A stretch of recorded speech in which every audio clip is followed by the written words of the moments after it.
Evangelho de Mateus, capítulo 5, do 1 ao 12. Diz assim: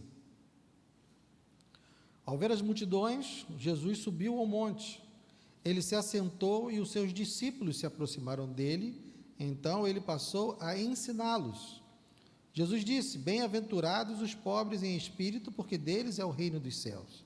Bem-aventurados os que choram, porque serão consolados.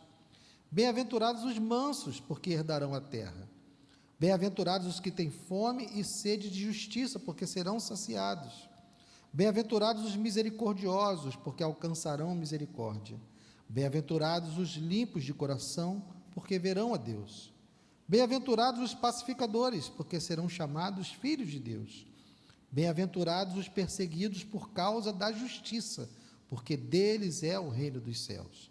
Bem-aventurados são vocês, quando por minha causa os insultarem e os perseguirem, e mentindo disserem todo mal contra vocês. Alegrem-se e exultem, porque é grande a sua recompensa nos céus, pois assim perseguiram os profetas que viveram antes de vocês. Senhor, obrigado. Obrigado pela tua palavra, ó Deus, que o Senhor nos ajude, que o Senhor nos socorra. Ao meditarmos, ó Deus, nessa bem-aventurança de hoje, que o Senhor nos dê graça, que o Senhor misericordiosamente me use e me abençoe, ó Deus, para falar, e que seja, ó Deus, a tua palavra. Livra-nos, ó Deus, dos meus pensamentos, livra-nos, Senhor, daquilo que possa sair do meu coração, porque o que queremos aqui nessa noite, ó Pai, é ouvir a tua voz, é ser alimentados pelo que vem de ti, das palavras que vêm da tua boca. Então fala, te pedimos, em nome de Jesus. Amém. Pode sentar, queridos.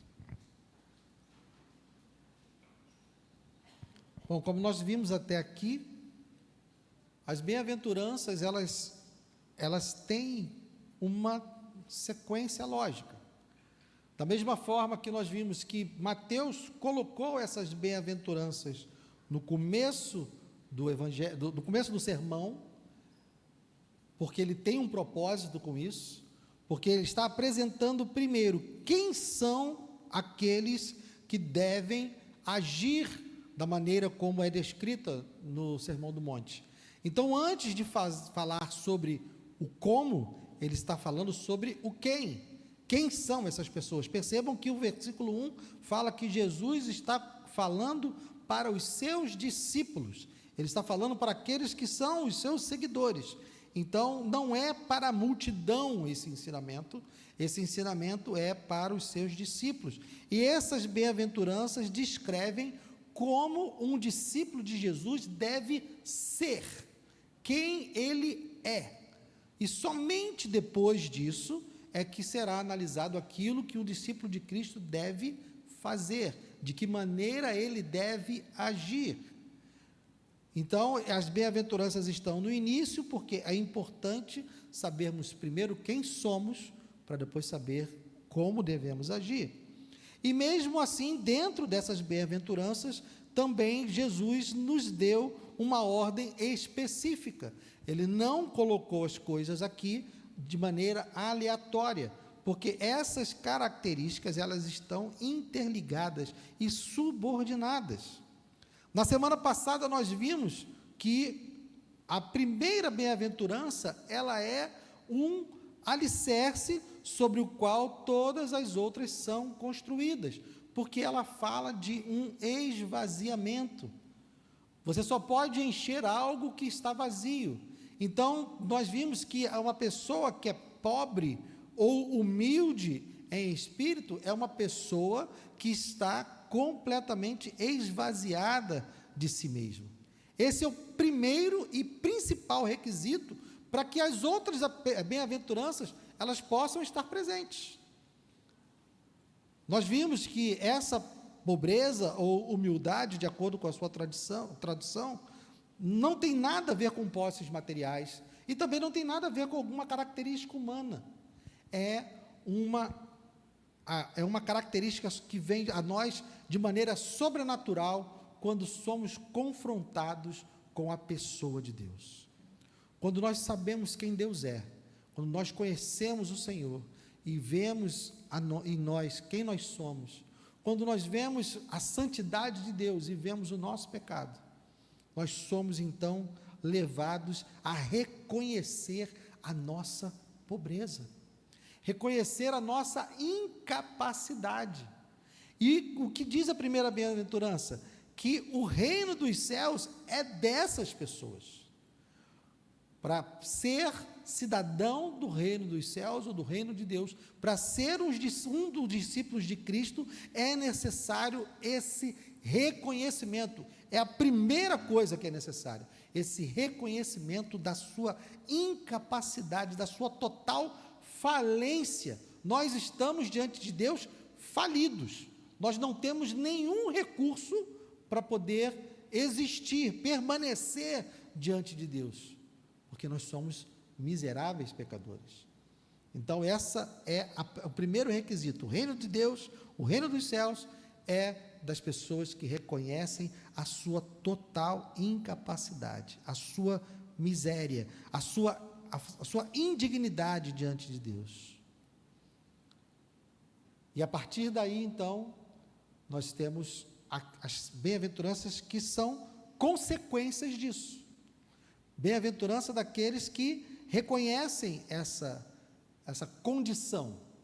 E qual é, então, a característica seguinte? A consequência natural de alguém que reconhece a sua pobreza, de alguém que reconhece a sua incapacidade. O lamento, o choro. Quem olha para si, quem vê Deus e constata quem é, e não lamenta, não entendeu. Está tudo errado. É uma consequência natural. Olharmos, e eu uso a palavra natural com cuidado, porque estamos falando de características sobrenaturais. Mas se essa primeira característica sobrenatural, do convencimento da nossa incapacidade, está presente, então, necessariamente, se tivermos a revelação do Espírito, se constatamos a nossa completa falência, não há como não chorar. Já viram alguém que constata falência completa, está feliz? Só se for algum corrupto aqui no Brasil, né? Porque no Brasil o pessoal faz muito isso, né? A empresa fale e o cara continua rico, né? Mas isso não é o parâmetro. Olhar para a nossa pobreza deve nos levar ao lamento, deve gerar em nós uma tristeza. E só de pensar nisso, isso já temos aqui uma demonstração mais uma vez, de como o discípulo de Cristo é diferente do mundo. Porque da mesma forma que o mundo não valoriza a humildade de espírito, ou a pobreza de espírito, esse reconhecimento dessa incapacidade, muito menos o mundo valoriza o choro. Porque a gente vai falar um pouco mais disso, mas percebam, bem-aventurado, feliz, são os que choram. Só aí já fica um negócio meio estranho, né? Mas como assim é feliz aquele que chora? Isso para o mundo é uma loucura, porque o mundo nos diz o contrário. A gente não tem que chorar, a gente tem que buscar a satisfação, a gente tem que buscar estar com todos os nossos desejos realizados. A gente está falando de uma característica de que chora porque reconhece os seus pecados, reconhece a sua incapacidade. O mundo diz, eu não me arrependo de nada. Quantas vezes você já ouviu alguém no mundo dizer, não? Quantos arrependimentos você tem? Ah, não, eu não me arrependo de nada. Parece que é bonito dizer que não se arrepende, que fez o que fez e viveu e vai dar desculpa. Não, porque cada uma das coisas que eu fiz me trouxe algum tipo de aprendizado, me trouxe algum tipo de conhecimento. Não! O pecado é uma ofensa ao nosso Criador, ao nosso Senhor. Isso não pode nos trazer nenhum tipo de satisfação, nem mesmo que seja para dizer que aprendeu algo. É claro que a gente aprende, mas melhor seria se tivéssemos aprendido sem pecar. O pecado não é motivo de alegria, o pecado é motivo de tristeza e choro. Então esses, a quem o reino dos céus pertence, os humildes, os pobres de espírito, ao olhar para a sua incapacidade, eles choram. Eles choram por 3 coisas. Primeiro, eles choram pelos seus próprios atos. Quando olhamos os nossos próprios atos, e eu digo, irmãos, nós precisamos ser sinceros conosco. Embora a maioria das pessoas não saibam quais são as nossas fraquezas, quais são as nossas tentações, nós sabemos. Eu sempre dou o exemplo da direção do trânsito, né? O trânsito extrai de mim o que tem de pior em mim. Eu venho de carro de Realengo para cá, misericórdia. Vocês não têm ideia dos pavores que vêm na minha mente. Isso é triste, isso é lamentável. Seria mais lamentável ainda se eu desse vazão a eles. Pela graça do Senhor, eu não dou vazão. A violência que tem na minha mente, a violência é violência mesmo. O desejo de ser violento, ou às vezes a tentação de achar que se eu fosse violento seria melhor. Se eu pudesse, se eu tivesse a capacidade de agredir, eu seria melhor. Isso tudo está dentro de mim. Isso é triste, isso é lamentável, isso é motivo de choro. Então as nossas atitudes, os nossos pensamentos, os nossos sentimentos, quando eles vêm à tona, quando o nosso velho homem, o nosso pecado, ele surge, isso é motivo de tristeza, esse é motivo de choro, é motivo de lamento, porque nós sabemos que isso está completamente contrário àquilo que Deus espera de nós, àquilo que Deus quer de nós. Então, o primeiro motivo de choro são os nossos atos. Mas o segundo motivo de nós chorarmos, e é o motivo mais profundo, é: qual é a razão disso? Por que eu tenho esses sentimentos? Por que eu tenho esses desejos? Por que eu tenho esses pensamentos? E aí a gente lamenta não só pelos atos, não só pelos pensamentos, mas a gente lamenta da nossa condição. Eu sou um pecador. Eu não sou um pecador porque eu peco. Eu peco porque eu sou um pecador.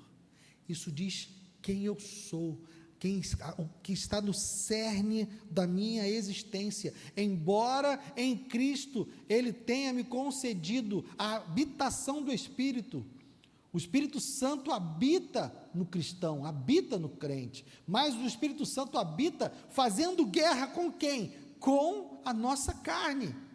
É uma condição também intrínseca.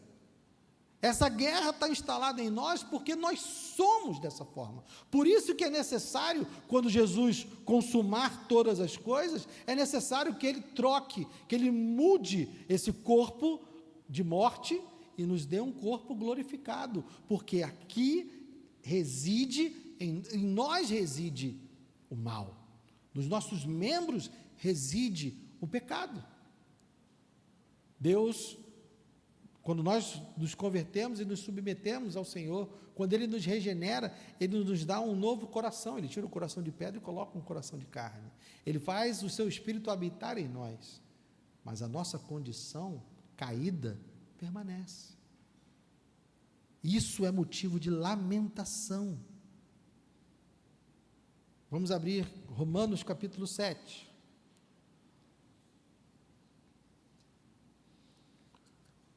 O apóstolo Paulo lamentando a sua condição. Romanos, capítulo 7. Deixa marcado aí, Mateus, e avance um pouco.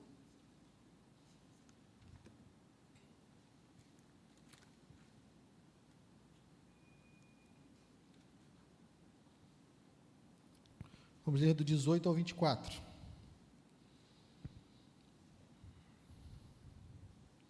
Romanos 7, do 18 ao 24.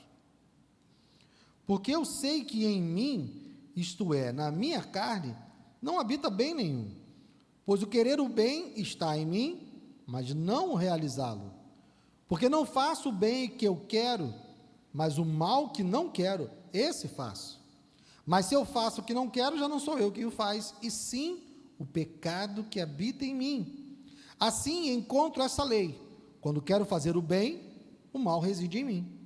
porque segundo o homem interior, tenho prazer na lei de Deus, mas vejo nos meus membros outra lei, que guerreando contra a lei da minha mente, me faz prisioneiro da lei do pecado que está nos meus membros.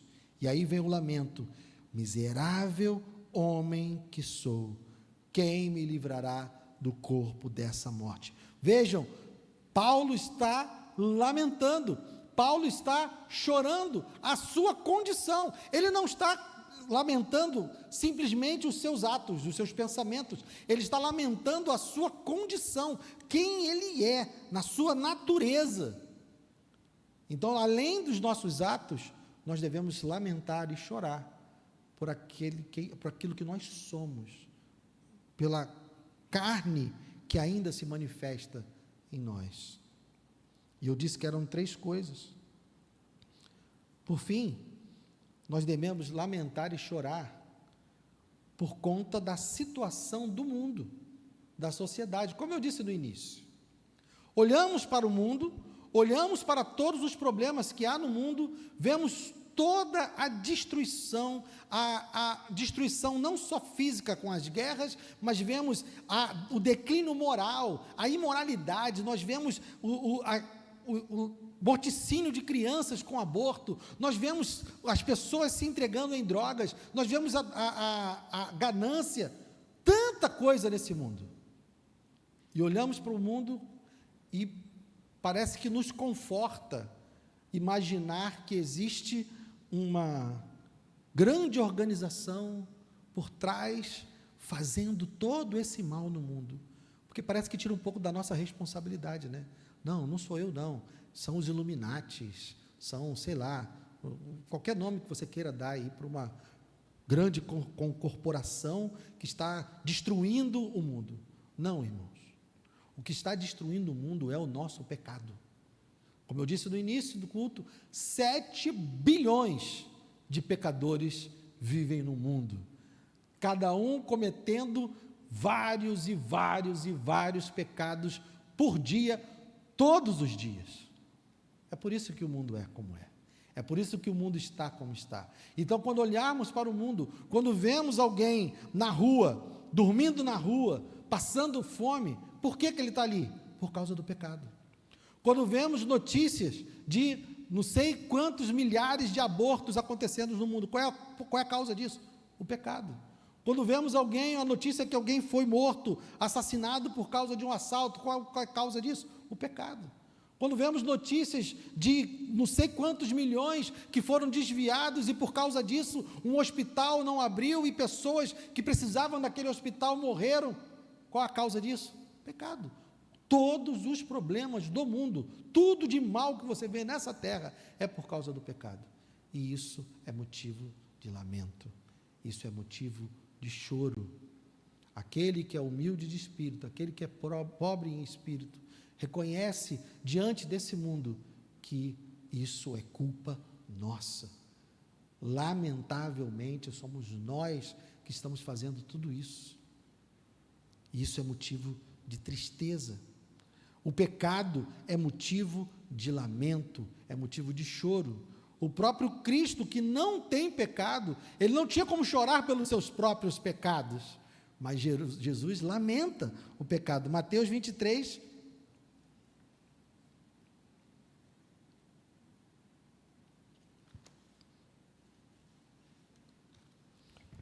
Mateus 26, 37 ao 39.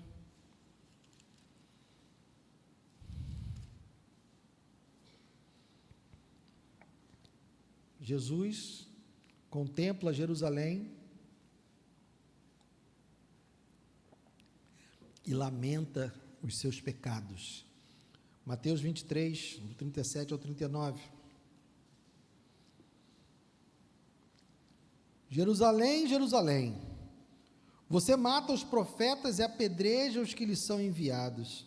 Quantas vezes eu quis reunir os seus filhos, como a galinha junta os seus pintinhos debaixo das asas, mas vocês não quiseram. Eis que a casa de vocês ficará deserta, pois eu lhes afirmo que desde agora não me verão mais, até que venham a dizer, bendito o que vem em nome do Senhor. Então percebam, Paulo lamenta a sua condição, porque Paulo é um pecador como nós, ele lamenta a sua condição, ele também lamenta o pecado do mundo, mas Jesus, que não tem pecado, quando ele olha para Jerusalém, quando ele olha para a situação do seu povo, ele lamenta o fato deles não se arrependerem, ele lamenta o fato deles não se converterem. Então o pecado é motivo de lamento, o nosso pecado pessoal, a nossa condição, a nossa natureza pecaminosa e a consequência que isso causa no mundo. Tudo isso é motivo de choro, tudo isso é motivo de lamento. Mas então, Guilherme, tudo que você me falou até agora é desesperador. Então, como pode ser feliz? Você está falando de bem-aventurança, Guilherme. Então, agora você só falou de tragédia, só falou de problema, só me deu motivo para chorar. Como pode ser feliz aquele que chora? Ele é feliz por quê? Porque ele será consolado. Parece uma contradição, mas não é. Porque a notícia boa, ela só é realmente boa quando nós entendemos a má notícia. Evangelho não é boa notícia? Todo mundo sabe que evangelho é uma palavra que significa boa notícia. Jesus está nos trazendo o evangelho, as boas novas do evangelho. Tá, mas essas boas novas só fazem sentido se nós soubermos qual é a má notícia. E qual é a má notícia? Nós somos pecadores totalmente incapazes de nos justificar diante de um Deus que é perfeitamente santo e é perfeitamente justo. E se Deus fosse atribuir a nós a sua justiça e fosse nos medir de acordo com a sua santidade, nós estávamos todos completamente condenados e justamente condenados.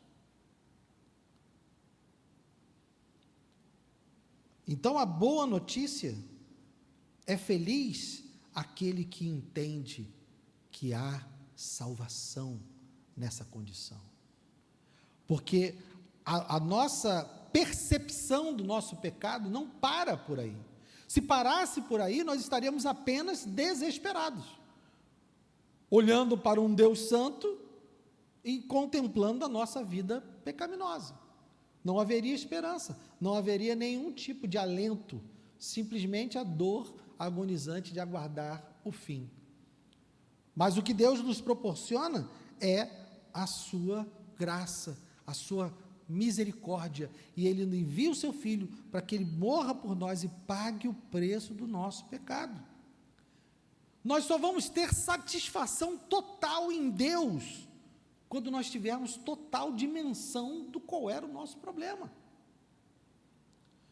Porque, irmão, se a gente entender do que e como nós fomos livres da condenação do pecado, Deus poderia não nos dar nada nunca mais. Ele poderia não ouvir uma única oração nossa. Se ainda assim Ele nos desse um caminho para a Nova Jerusalém, se Ele nos deixasse só, olha só, Guilherme, eu te salvei, está garantido aqui, o teu pecado está perdoado, mas olha, a tua existência nesse mundo aí é por tua conta. Se Ele tivesse feito isso, já seria, irmãos, maravilhoso demais. Porque eu passaria aqui 70, 80 anos no máximo de dor e agonia e sofrimento, com a certeza de que eu passaria a eternidade com Ele. E Deus faz isso? Não. Ele continua ouvindo as nossas súplicas, Ele continua nos ajudando, continua nos socorrendo nas nossas necessidades, continua nos amparando. Então, nós teremos satisfação total em Deus, alegria, nós seremos felizes. O nosso choro diante do pecado nos traz felicidade, porque nós conhecemos esse Deus que é gracioso, misericordioso e salvador. Ele vem nos salvar. Então, aquele que chora pelo seu pecado, pela sua condição de pecador, é consolado, porque sabe que o Senhor enviou um Salvador para perdoar os nossos pecados, para nos capacitar a estar diante dEle. E percebam que isso, essa percepção do nosso pecado, esse arrependimento que nós experimentamos para alcançarmos essa salvação, esse arrependimento, ele não é um arrependimento que acontece somente quando a gente se converte. Naquele dia fatídico em que você ouviu o Evangelho, reconheceu os seus pecados, se arrependeu e foi à frente, ou não indo à frente, fez uma oração e decidiu seguir a Jesus. Esse arrependimento é um arrependimento que deve acontecer todos os dias. Por quê? Porque a gente peca todos os dias. Não há um único dia. Se nós fizermos um exercício de, no final do dia, meditarmos em tudo que fizemos, em tudo que pensamos, em tudo que desejamos, eu tenho certeza, irmãos, certeza, que você vai contar alguns pecados. Você vai encontrar algo que você pensou que não deveria ter pensado, algo que você fez que não deveria ter feito, algo que você falou que não deveria ter falado. Então, nosso arrependimento deve ser diário. Não apenas quando nós nos convertemos, mas nosso arrependimento, a nossa lamentação, o nosso choro por causa do nosso pecado deve ser diário. E esse consolo que nós temos por termos um Salvador também será diário. É esse caminho de abatimento e levantamento. Nós somos abatidos quando constatamos o nosso pecado, quando constatamos a nossa condição, mas nós somos erguidos pelo Senhor por causa do seu perdão, por causa da sua salvação. Por isso que é feliz o que chora, porque Deus traz o consolo, Deus traz o perdão. Eu vi uma frase hoje no Facebook de um pastor amigo, que eu achei interessante, vou ler para você. O inferno não é o lugar de quem pecou. O inferno é o lugar de quem não se arrependeu. Se a gente não tiver consciência e não reconhecer o nosso pecado, não se arrepender, a gente não se volta para o Senhor e não encontra consolo. O consolo, além de ser esse consolo diário, nessa luta que nós vivemos contra o pecado, de nós sermos abatidos pelo pecado, levantados pelo Senhor, por causa da sua graça e do seu perdão, esse consolo também aponta para o final, para a consumação de todas as coisas. Por quê? Porque é um consolo definitivo, onde nós sabemos que seremos completamente livres da presença do pecado. Como eu falei no início também, durante o louvor, se você quer imaginar como será a vida na Nova Jerusalém, imagine um mundo sem pecado. Esse é o consolo daqueles que reconhecem o seu pecado e choram, porque eles sabem que um dia isso vai acabar, um dia isso vai terminar. Nós viveremos num mundo sem nenhum pecado, sem nenhuma injustiça, sem nenhum sofrimento, sem nenhuma dor. Não haverá entre nós nada que nós olhemos agora e tenha de mal, porque o céu e a Nova Jerusalém, como eu tenho aprendido no curso que estou fazendo lá em Nova Iguaçu, sobre o fim dos tempos, se eu não me engano foi o pastor Marcelo Maia que falou, a Nova Jerusalém, a nova existência em Cristo, quando tudo se consumar, ela é descrita em termos negativos, porque a gente fica tentando imaginar o que vai ter lá, né? Como é que vai ser o céu? Como é que vai ser a Nova Jerusalém? A gente fica tentando imaginar o que ela é. Mas as Escrituras só nos afirmam o que ela não é. A gente não sabe exatamente, e existem algumas abordagens que podem dar essa resposta, mas eu não vou entrar nesse mérito. Mas as Escrituras não são tão focadas em dizer como será. E ela está muito mais empenhada em dizer o que não será. Não haverá dor, não haverá choro, não haverá sofrimento. Ela descreve a Nova Jerusalém em termos negativos, do que não haverá lá. E por que não vai ter todas essas coisas? Porque não vai ter pecado, porque o pecado é a causa do choro, o pecado é a causa da dor, o pecado é a causa do sofrimento. É isso. E é por isso que devemos lamentar. É por isso que devemos chorar. Então, esse consolo final, ele nos é já antecipado na nossa justificação. Abra aí Romanos capítulo 8.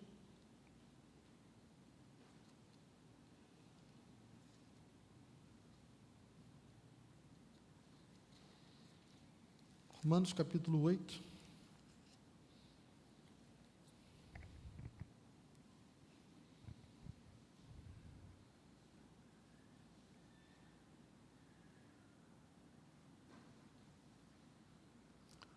Vamos ler a partir do 18.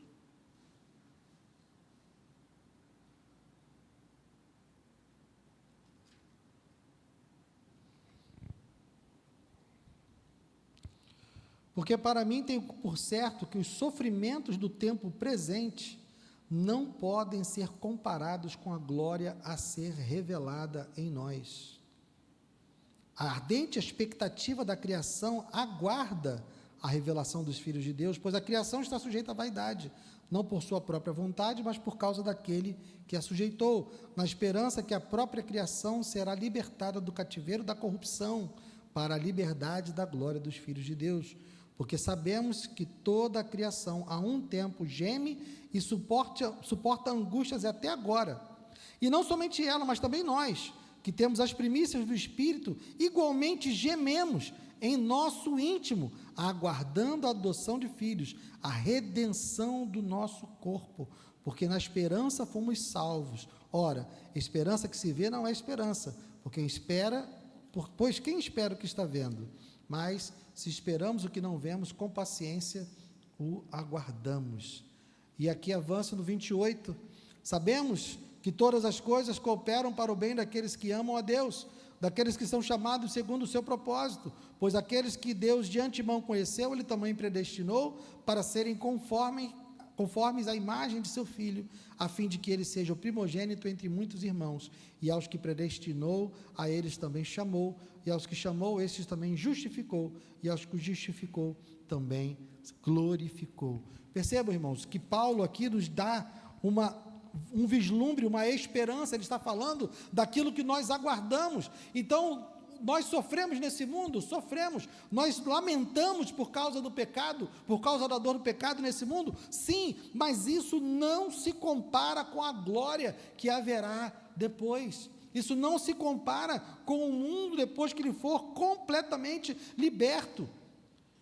E nós fomos justificados. Ele fala aqui no verso 30, que ele predestinou, chamou, e chamou a esses também, justificou. O que é ser justificado? Nós fomos livres da condenação do pecado. Eu e você não somos justos, porque, como nós falamos desde o início, nós pecamos todos os dias, mas nós fomos declarados justos por causa do sacrifício de Cristo. Cristo, ao ir para a cruz e levar sobre si o meu e o seu castigo, a punição está extinta. Você não pode ser mais punido por seu pecado, porque o seu pecado já foi punido.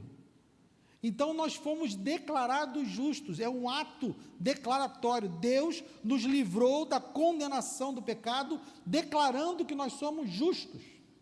Mas Ele também está nos livrando do domínio do pecado. Os que choram, os que lamentam, são consolados, porque foram justificados, declarados justos. Eles também são consolados diariamente, porque entraram pelo poder de Deus, pelo poder do Espírito, no processo de santificação. Então, nós também estamos sendo paulatinamente livres, libertos do domínio do pecado. Nós estamos sendo transformados de glória em glória, por causa da graça de Deus. E por fim, quando houver a glorificação, quando nós nos livrarmos desse corpo de morte e formos então receber o corpo glorificado, nós seremos livres da presença do pecado, e será o consolo definitivo, onde nós viveremos para sempre num mundo completamente sem pecado. E volte agora para Romanos 7, porque nós vimos a lamentação de Paulo, né? Nós vimos o desespero e o choro de Paulo.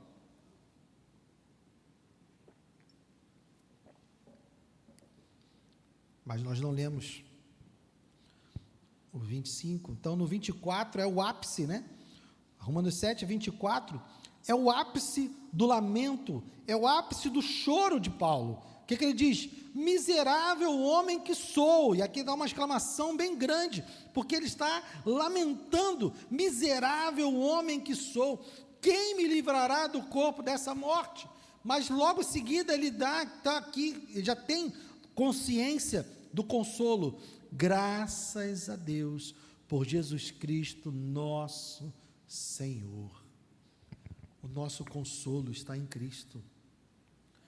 Os que choram por causa do seu pecado, os que choram por causa da sua pobreza espiritual, os que choram por causa da sua incapacidade e por causa do reconhecimento do seu pecado, encontram o verdadeiro consolo em Cristo, porque em Cristo nós somos justificados, em Cristo nós estamos sendo santificados e em Cristo nós seremos glorificados. É uma obra que Ele está fazendo, é uma obra que Ele já garantiu por conta da sua obra na cruz. Então, irmãos, precisamos lamentar para podermos entender e sermos consolados, porque aqueles que não reconhecem os seus pecados não vão encontrar nenhuma boa notícia no Evangelho. Aqueles que não reconhecem a sua pobreza, aqueles que não reconhecem a sua falência, aqueles que não têm noção do quanto estão perdidos e condenados, eles não vão encontrar no Evangelho nenhuma boa notícia. Eles não estão chorando e eles não serão consolados. Pelo contrário. Lucas, capítulo 6, para finalizarmos.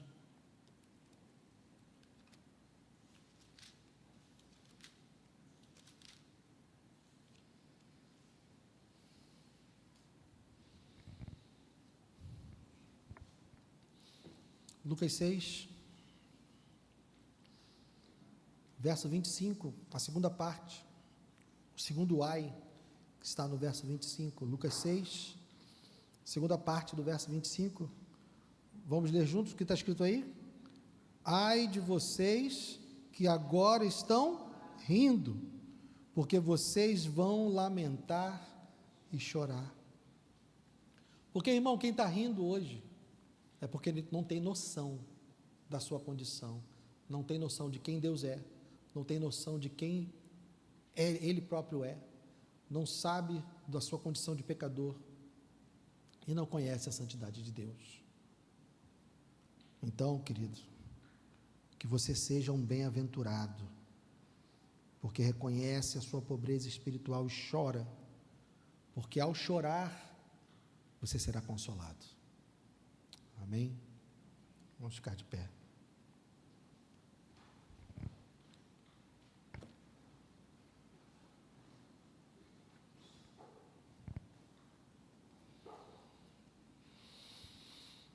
Oh, Senhor, eu sei quem eu sou. Eu sei o quanto eu peco. Eu sei todo o potencial que há em mim para fazer o mal. Eu sei todo o potencial que há em mim para te desobedecer. Eu sei quais são os desejos da minha carne. E esses desejos me assediam todos os dias. Se levantam como gigantes na minha vida. Oh Deus, tem misericórdia de mim. Tem misericórdia dos meus irmãos, Senhor, porque eu sei que a luta deles não é diferente. Eu sei, Senhor, que passamos por essa condição. Mas muito obrigado, Deus. Muito obrigado porque a Tua palavra e o Teu Filho nos ensinam que nele nós encontramos consolo.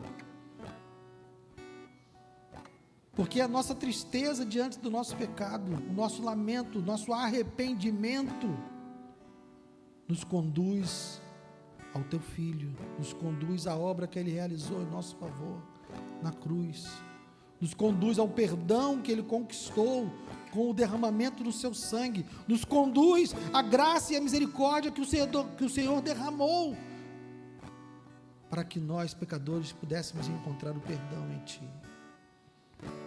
Obrigado, meu Deus, obrigado, que essa bem-aventurança possa realmente estar presente na nossa vida, que nós possamos realmente lamentar o nosso pecado. Não queremos estar rindo, felizes com a vida que temos e vivemos, Senhor. Queremos sim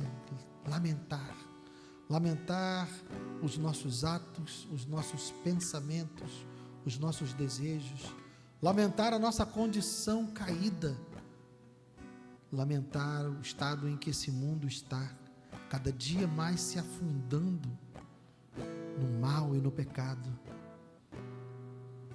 Ó Deus, e que quanto mais nós lamentarmos essa situação, maior será a nossa alegria diante do presente que o Senhor nos deu, que é a salvação.